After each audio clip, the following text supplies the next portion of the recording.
The Taliban says they are in complete control of the Afghan province of Panjshir. Pictures on social media show Taliban fighters in front of the gates of the provincial governor's compound. But fighters resisting the Taliban rule have disputed the Taliban claims and say fighting continues. Tembisa Fakude is research fellow at Asia-Africa Dialogue and he joins us now. Tembisa, good to speak to you. So let's talk about these latest claims of finally surrounding all of Afghan territory and it being in the hands of the Taliban. How true are these claims?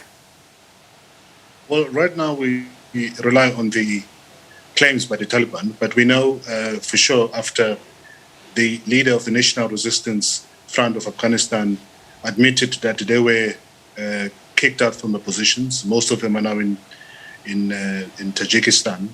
So it is true that the last standing, or the last army that was fighting against the Taliban in Afghanistan, in Panjshir Valley, was defeated and the fighters have since fled to Tajikistan. So those are the claims, but they were also confirmed by the leaders of the National Resistance Front of Afghanistan.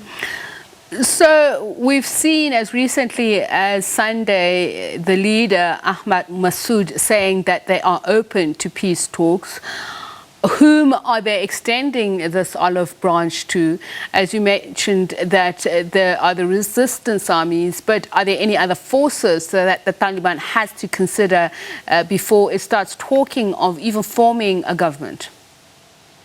Well, that's what Ahmad Massoud said on Sunday, but this morning he changed his tune and said that the guerrilla warfare was going to continue. So the fight will continue between the Taliban and the National Resistance Front of Afghanistan. But there's another front that the Taliban has to deal with, which is the ISIS-K or ISIS Khorasan.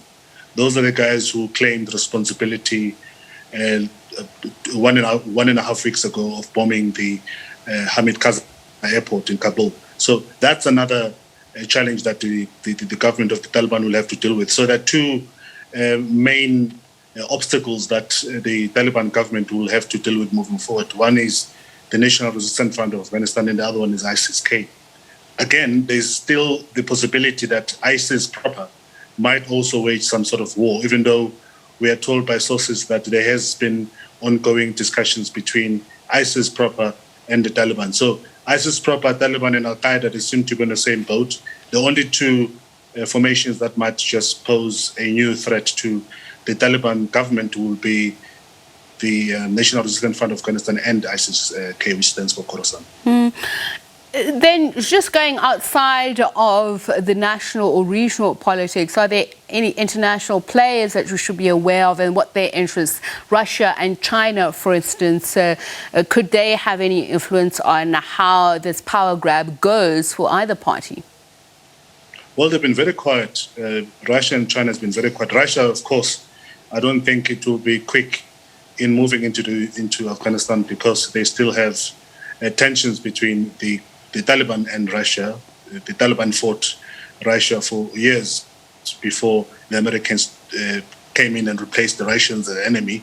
But before that, it was the Russians who were fighting the Taliban. So Russians are unlikely to move quickly back into Taliban politics proper. The only country that's been very active at the moment has been Qatar, because Qatar has been facilitating the discussions between the United States and the Taliban. So they are very involved. We know that some of the European countries are also involved, particularly the Dutch government, which has since temporarily moved its embassy from Kabul into Doha. But those are the two countries that are playing a very important role. Of course, Pakistan will always be a permanent feature because one of the proximity to Afghanistan, but also they've played a very important role in the formation of the Taliban. So they're very close with the Taliban. So those countries are likely to continue playing the role. But I don't think we should underestimate the role of the United States moving forward. Joe Biden has already pronounced that they will continue working with the Afghanistan and they will continue working with the Taliban government moving forward. So it seems as if the main powers, which is the United States, Britain also, Qatar, and the Dutch are very keen in assisting the Taliban moving forward and in working with the government of the Taliban. So the Taliban is saying today that it won't entertain any interference from any country, including especially Pakistan. So how free of any external influence would the decision to form a new government be? Well, they've got no choice. I think the rhetoric is much more louder than the actual action required on the ground. I mean, one, they've opened Kabul airport day before yesterday, and the manpower and the technical know-how had to be imported from Qatar in order to assist the people of Afghanistan to fly in and out of the country. That's the first point. The other thing is the Taliban has been fighting for the better part of its existence, at least for over 25 years, even before the 2001 attacks or the 2021 invasion of the United States. They've been fighting. So they don't have the skill and the qualification to actually run a government. They did try to run the government from Kandahar and Kabul before they were kicked out by the United States. But right now, as they claim that they new Taliban 2.0, which requires all sorts of skills. We've seen over the past 2 weeks, for example, they suspended the attendance of women to work because they claim that they need to retrain or train some of their soldiers and officials into dealing with women. So if they can't even deal with basic issues of human resource, dealings, imagine what will happen when it has to come to the inviting or invitation of investors and all other requirements that makes the country work. So there's still a lot to be done by the Taliban, and the claims that they are ready, I think we should take it with a pinch of salt. And of course, we'll continue keeping our eye on the situation and conferring with you. Thank you so much, Tembisa Fakude.